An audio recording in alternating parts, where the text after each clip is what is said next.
1991 July 24 ഇന്ത്യയിലെ അന്നത്തെ finance മിനിസ്റ്ററായിരുന്ന ഡോക്ടർ മൻമോഹൻ സിംഗ് ഇന്ത്യൻ പാർലമെൻറ്റിൽ ഒരു ചരിത്രപ്രസിദ്ധമായ ഒരു പ്രഖ്യാപനം നടത്തുന്നു. ആ പ്രഖ്യാപനം ഇങ്ങനെയാണ്: ഇനിയും ഇന്ത്യക്ക് ഫോറിൻ എക്സ്ചേഞ്ച് റിസർവായിട്ടുള്ളത് ഏകദേശം 14 ദിവസത്തേക്ക് മാത്രമേ ഉള്ളൂ. രാജ്യം റാഡിക്കലായിട്ടുള്ള എക്കണോമിക് റിഫോംസ് കൊണ്ടുവരാതെ നമുക്ക് വളരെ കാലം പിടിച്ചു നിൽക്കാൻ സാധ്യമല്ല.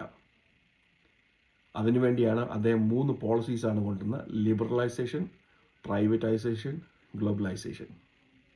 ഇന്ന് ഇന്ത്യയുടെ ഫോറിൻ എക്സ്ചേഞ്ച് റിസർവ് എന്ന് പറഞ്ഞാൽ 25,000 crores ആണ്. ആലോചിക്കുക, 91 ഇന്ത്യയുടെ ഫോറിൻ എക്സ്ചേഞ്ച് റിസർവ് എന്ന് പറഞ്ഞാൽ 14 ദിവസത്തേക്ക് മാത്രമേ ഉള്ളായിരുന്നു.